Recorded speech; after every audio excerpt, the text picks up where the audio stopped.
Hello everyone, welcome again to the channel. आज इस video में हम chapter fibres and plastics discuss करने वाले हैं।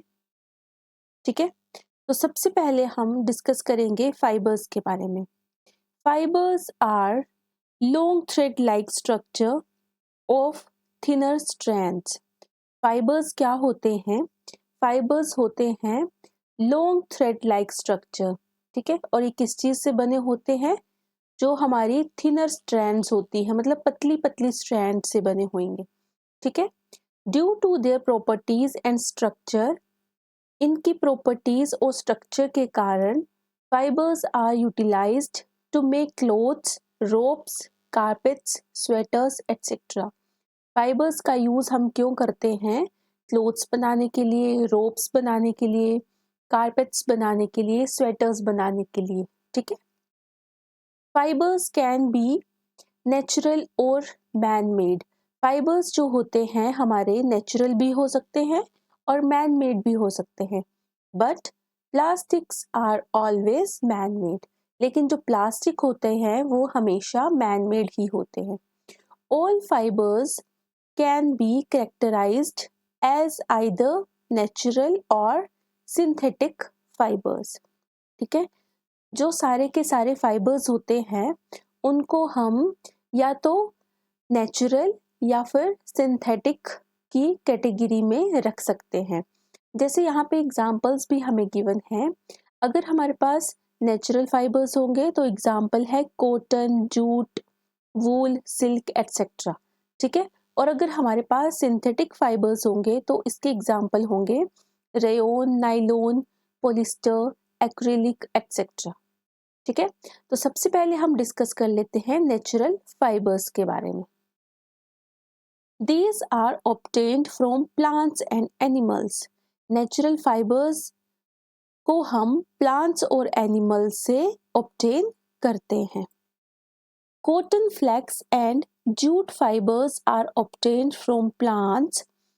कॉटन, फ्लैक्स और जो जूट फाइबर है उनको हम प्लांट से ऑब्टेन करते हैं and are called plant fibres, इसलिए इन्हें प्लांट फाइबर भी कहते हैं। While wool and silk are examples of animal fibers. और जो वूल और सिल्क होते हैं वो हमारे एनिमल फाइबर के एग्जाम्पल हैं। ठीक है, तो अगर हमसे प्लांट फाइबर के एग्जाम्पल्स पूछे जाए और एनिमल फाइबर के, तो हमने बता देने हैं कि प्लांट फाइबर में कॉटन, फ्लेक्स और जूट आता है हमारा, और जो एनिमल फाइबर है उसमें हमने वूल और सिल्क लेना है। ठीक है, इसके बाद next, wool is obtained from. Wool कहाँ से ऑब्टेन होती है? From the fleece of sheep. ठीक है, शीप के फ्लीस से। Silk fibre is drawn from the cocoon of silk worm. और जो सिल्क फाइबर है वो कहाँ से ऑब्टेन की जाती है? कैकून ऑफ सिल्क वॉर्म से। The steps involved in wool production are follows. अब ये जो वूल प्रोडक्शन है इसके स्टेप्स हमें बताए गए हैं। ठीक है, तो स्टेप्स हम देख लेते हैं। शेयरिंग है फर्स्ट हमारा। The process of removal of the woollen coat और fleece from the animal is called shearing. ठीक है, शेयरिंग में क्या होता है कि जो वूलन कोट होता है, मतलब शीप के ऊपर जो फ्लीस होगी या वूलन कोट होगा उसको हम रिमूव करेंगे सबसे पहले। This is done without harming the animal. और ये कैसे किया जाता है कि जिससे एनिमल को हार्म ना हो। ठीक है, by using shearing tools. Shearing tools का यूज करेंगे, such as scissors, hand blades and electric shears. जिसमें हम कौन कौन से टूल्स यूज कर रहे हैं? Scissors, hand blades and electric shears. ठीक है, shearing is usually done during the hot season. और ये जो शेयरिंग हम कर रहे हैं, वूलन कोट को या फिर फ्लीस को रिमूव कर रहे हैं एनिमल की स्किन से, तो ये कब यूजुअली की जाती है? हॉट सीजन में। ठीक है, this allows them to grow back hair by the time winter arrives. जिससे क्या होता है कि विंटर के आने तक उनकी जो बॉडी है उस पे हेयर दोबारा से ग्रो हो जाए। ठीक है। अब सेकंड है हमारा स्काउरिंग। स्काउरिंग में क्या होता है, wool taken directly from the sheep is called raw और ग्रीस वूल। अब ये जो एनिमल से हमने शेयरिंग के प्रोसेस से वूल निकाली है, इसको हम रो या फिर ग्रीस वूल बोलते हैं। The raw sheared wool is washed with detergent. अब इसको वॉश किया जाता है डिटर्जेंट की हेल्प से and alkali in tanks to remove grease. एक तो हम इसको डिटर्जेंट से वॉश करेंगे और एल्कली इन टैंक्स, मतलब टैंक्स में एल्कली डाली होगी उससे वॉश करेंगे, जिससे क्या रिमूव हो जाएगा, ग्रीस, डस्ट एंड डर्ट। ठीक है, तो इस प्रोसेस को हम बोलते हैं स्काउरिंग। ठीक है, इसके बाद नेक्स्ट है हमारा sorting and grading. After scouring the damaged और इंफीरियर वूल इज रिमूव्ड। अब हमने स्काउरिंग कर ली, मतलब डर्ट वगैरह को रिमूव कर दिया वॉश करने के बाद, है ना। तो अब इसके बाद क्या होगा, जो भी इंफीरियर वूल होगी या डैमेज्ड वूल होगी उसको हमने क्या कर देना है, रिमूव कर देना है।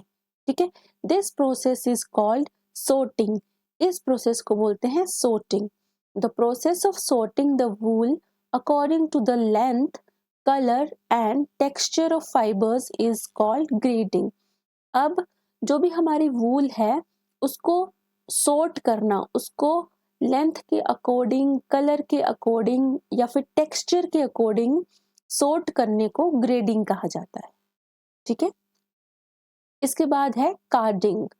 Before wool can be use for making fabric, fabric बनाने से पहले इट इज डिसएंटेंगल्ड एंड क्लीन्ड। इसको जो भी हमने क्या करना है, क्लीन करना है और डिसटेंगल्ड करना है। ठीक है, तो फैब्रिक बनाना है तो वूल को क्या करना पड़ेगा, क्लीन करना पड़ेगा। ठीक है, और जो भी उसमें टैंगल्स पड़े होंगे उनको डिसएंटेंगल्ड करना पड़ेगा। ठीक है, the intermixed fibers are separated to form continuous fibers। जो भी मिक्स से फाइबर होंगे उनको सेपरेट किया जाएगा, अलग अलग किया जाएगा, जिससे एक कॉन्टिन्यूस फाइबर बन सके। This process is called carding. इस प्रोसेस को बोलते हैं कार्डिंग। इसके बाद है making yarn. Carded wool is twisted into a rope. अब ये जो कार्डेड वूल होगी इसको रोप की फॉर्म में ट्विस्ट कर देंगे, कॉल्ड सिल्वर, जिसको बोलते हैं silver. The silver is stretched and twisted into a thin yarn. अब इसको स्ट्रेच किया जाएगा और ट्विस्ट कर दिया जाएगा पतली पतली यार्न में। Spinning for woollen yarns is typically done on a mule spinning machine. अब म्यूल स्पिनिंग मशीन होती है जिसकी हेल्प से हम स्पिनिंग करते हैं, ठीक है, इस वुलन यार्न की। ओके, इसके बाद आता है वॉशिंग एंड फिनिशिंग। अब क्या करेंगे, वॉश करेंगे और फिनिशिंग करेंगे। वुलन यार्न इज वोवन और निटेड इनटू फैब्रिक। अब क्या किया जाता है, ये जो वुलन यार्न है इसको वोवन मतलब बनाया जाएगा, निट किया जाएगा इनटू फैब्रिक, फैब्रिक की फॉर्म में, which is then used to make finished products such as clothes, table clothes and bags। ठीक है, तो इस तरह से जो है हमने प्रोसेस देख लिया कि वूल की प्रोडक्शन कैसे होती है ना। अब नेक्स्ट हम पढ़ेंगे कॉटन के बारे में। It is most widely used natural fibre. Cotton जो है हमारा नेचुरल फाइबर है और मोस्ट वाइडली यूज किया जाता है।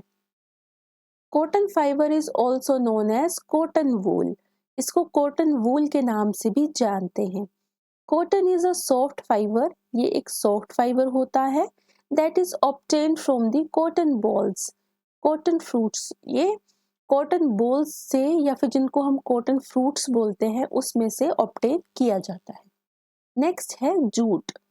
It is obtained from the stem of jute plant. जो भी जूट प्लांट होता है उसकी स्टेम से इसको ऑब्टेन करते हैं। ऑफन कॉल्ड पैटसन, इसको पैटसन कहा जाता है। It is mainly grown in West Bengal, Bihar and Assam during rainy season. Rainy season के दौरान इसको वेस्ट बंगाल में, बिहार में और असम में मेनली ग्रो किया जाता है। It is use for making gunny bags, gunny bags बनाने के लिए, और sacks, and for wrapping packages बनाने के लिए, and some fine jute fibres are used to make fabric for clothes. और जो फाइन जूट फाइबर होगा उसको हम फैब्रिक फॉर क्लोथ्स की तरह भी यूज करते हैं। ठीक है, नेचुरल फाइबर्स हमने पढ़ लिए। अब हम नेक्स्ट पढ़ेंगे सिंथेटिक फाइबर्स के बारे में। The fibers made by man are called man-made और synthetic fibers। जो मैन के द्वारा फाइबर्स बनाए जाते हैं उनको मैन-मेड फाइबर्स या फिर सिंथेटिक फाइबर्स बोलते हैं।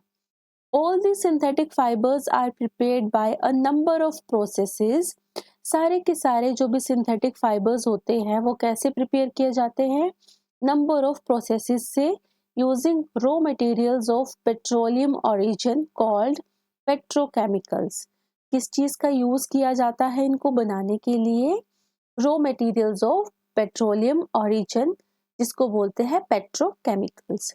These are obtained by chemical processing of petrochemical। Petrochemical की केमिकल प्रोसेसिंग के चलते हुए इसको हम ऑब्टेन करते हैं। These are stronger than natural fibers। ये नेचुरल फाइबर्स से स्ट्रोंगर होते हैं। These are wrinkle resistant and do not shrink। ये क्या होते हैं? रिंकल रेजिस्टेंट होते हैं, मतलब रिंकल को रेजिस्ट करते हैं, इनमें रिंकल्स नहीं आते हैं और ये श्रिंक भी नहीं करते हैं। Depending upon the type of chemicals used for manufacturing, जो भी केमिकल्स इनकी मैन्युफैक्चरिंग में यूज हुए हैं उन पे डिपेंड करता है। There are 4 major types of synthetic fibres which are given below. अब हम जो भी अपने 4 major types of synthetic fibres हैं उनके बारे में पढ़ेंगे।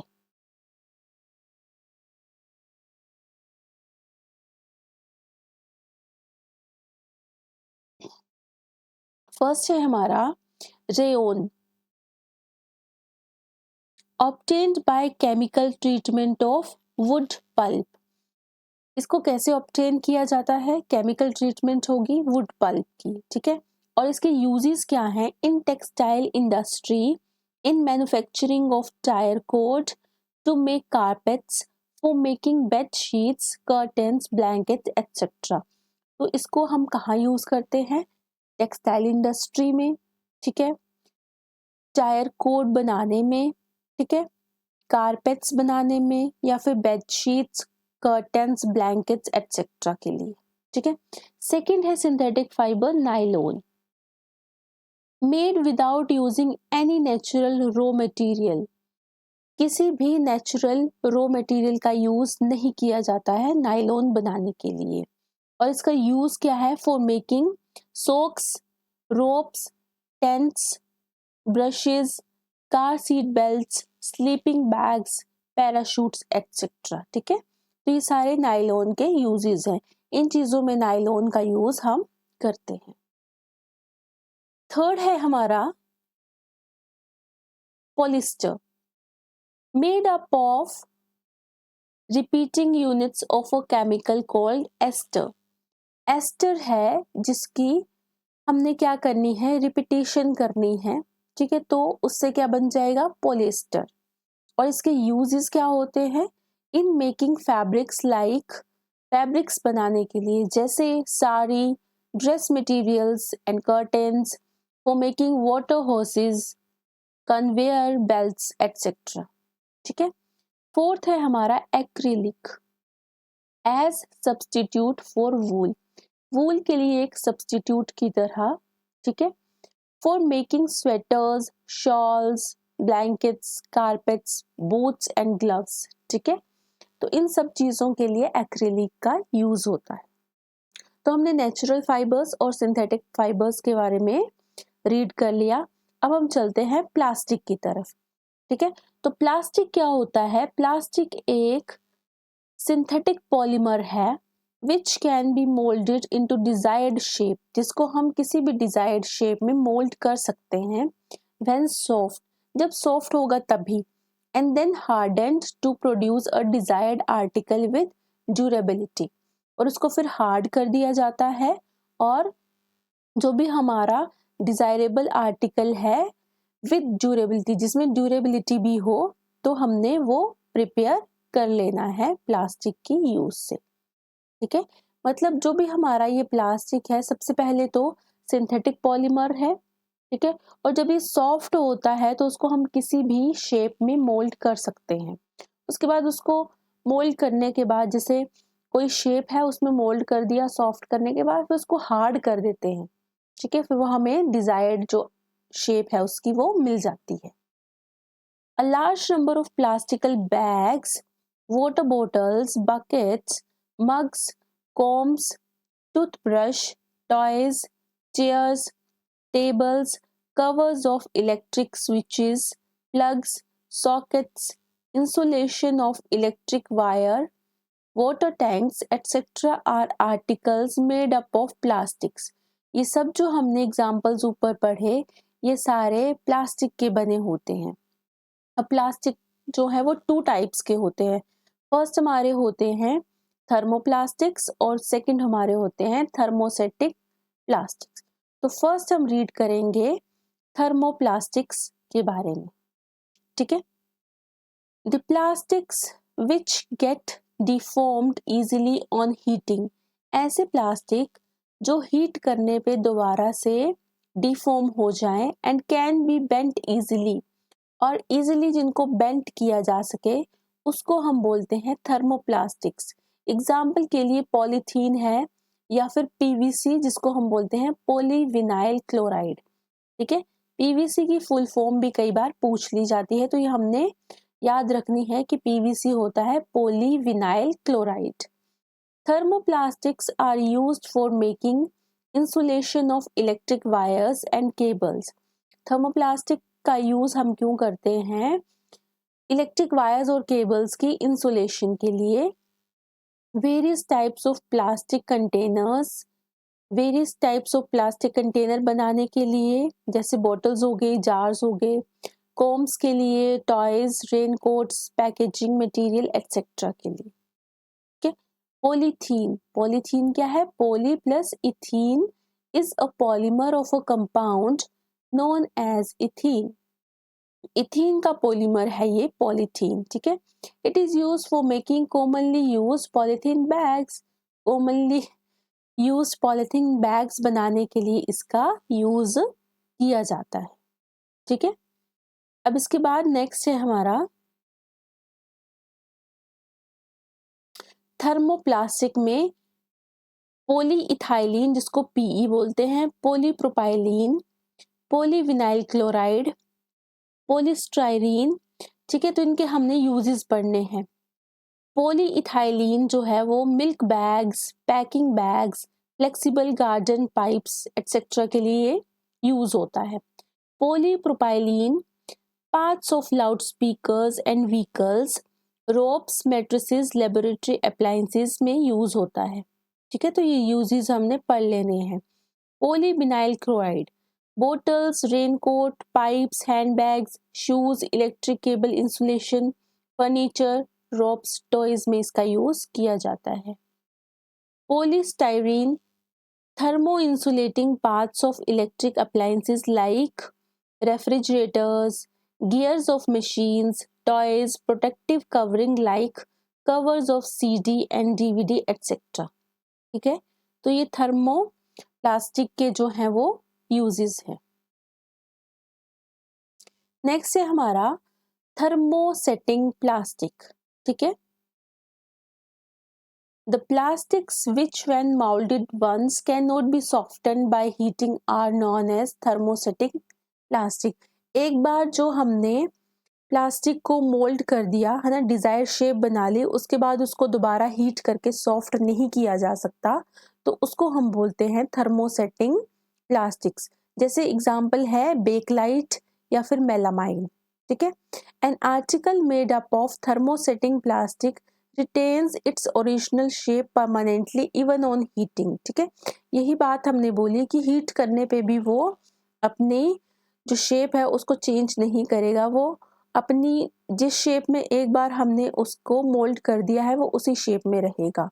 Thermosetting plastics are used for making handles of cooking utensils, plates, cups, electric switches, plugs, rockets, telephone instruments etc. ठीक है, तो थर्मोसेटिंग प्लास्टिक जो है वो इन सब चीज़ों को बनाने में काम आता है। Melamine is a versatile material. जो मेलामाइन है वो वर्सेटाइल मटेरियल है। इट रेजिस्ट्स फायर, ये फायर को क्या करता है, रेजिस्ट करता है, and can tolerate heat better than other plastics, और हीट को भी टॉलरेट करता है अदर प्लास्टिक के कंपैरिजन में। So it is used for making floor tiles, kitchenware and fabric which resist fire. ठीक है, तो ये किस चीज़ में यूज़ कर सकते हैं, फ्लोर टाइल्स के लिए, किचन वेयर में, या फिर ऐसा फैब्रिक जो फायर को रेजिस्ट करता है उसको बनाने में हम इसका यूज़ कर सकते हैं। ठीक है, अब जो थर्मोसेटिंग प्लास्टिक है वो उसमें कौन कौन सा आता है, पॉलिस्टर, बेकलाइट, मेलामाइन, या फिर है हमारा पॉलीयूरेथेन। ठीक है, तो इसके एग्जाम्पल्स हम मतलब यूजेस इसके देखेंगे कि ये कहाँ पे यूज होते हैं। पॉलिस्टर है हमारा fibreglass, toners of laser printers या फिर टेक्सटाइल इंडस्ट्री में इसका यूज किया जाता है। बेकलाइट का यूज कहाँ होता है, cabinets of radio, TV, telephones, electric switches, toys, covering over handles of cookers etcetera. ठीक है, मेलामाइन कहाँ यूज होता है, domestically useful items like cup, saucers, plates, tray, some spare parts of airplane engines, electric and sound insulating coverings etcetera. ठीक है, इसके बाद है हमारा पॉलीयूरेथेन। ये कहाँ यूज होता है, सर्फिंग बोट्स में या फिर स्मॉल बोट्स में, furniture, seats in vehicles etcetera. ठीक है, plastics as materials of choice.